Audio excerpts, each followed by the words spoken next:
Hello everyone and welcome to hole number 9 in the Platinum Resorts tournament. This video here is sponsored by Golf Clash and Playdemic. So let's go! Let's get some tailwind here. And I think it's good that I can show this approach here on the channel.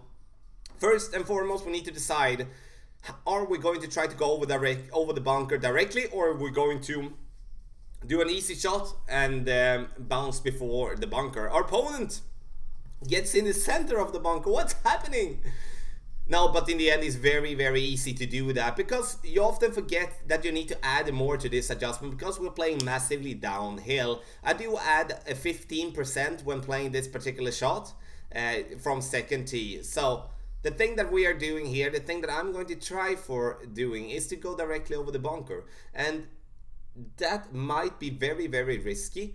And if you're not hitting your drive absolutely perfect, and now we do hit it absolutely perfect, but we are going to cut the rough just on top of the bunker there.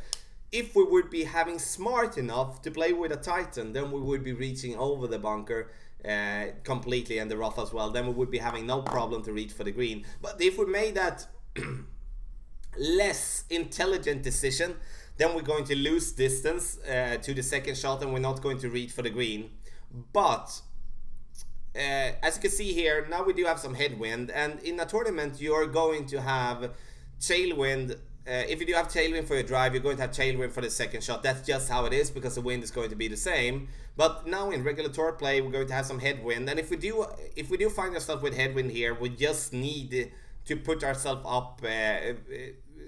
Putting ourselves up for a shot here, try to bounce over the rough there in the center. When I do have this type of wind and I'm short on the fairway there, then I'm trying to curl around the tree from right to left instead of going the other way around, because then I can have a little bit more control with a little bit more control when it comes to the curl, as I can curl around the trees from right to left. It works better for me, at least.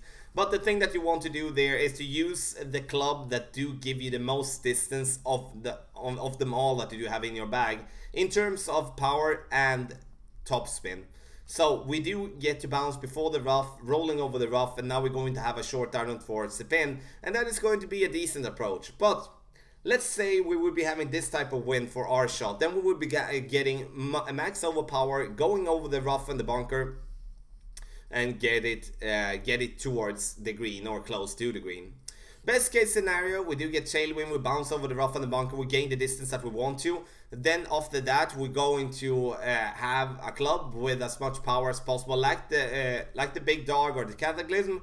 We go over the rough on the center, max topspin in the rough that you can see there to the left, so it do roll out nicely towards the green. So now we're going to play with the end bringer here. It's just going to be a max distance here, and this shot is not going to be as easy, but definitely a good opportunity. The second shot as well that I want to say, when we approach the green as our opponent did there, that shot is going to be affected more by the wind, so I'm always adding 10% extra to that adjustment there. So we do go with 2.5 squares to the left, or 2.5 grids when it comes to 12.9, adding a little bit more as I could see the pin standing a little bit more to the left. So around 2.5 would be absolutely enough here. Coming in nicely, get in the hole! No! Was so close. This hole here was hole number 9 in the Platinum Resorts tournament, one of the Southern Pines. The video here is sponsored by Golf Clash and Playdemic. Good luck in the Platinum Resorts tournament.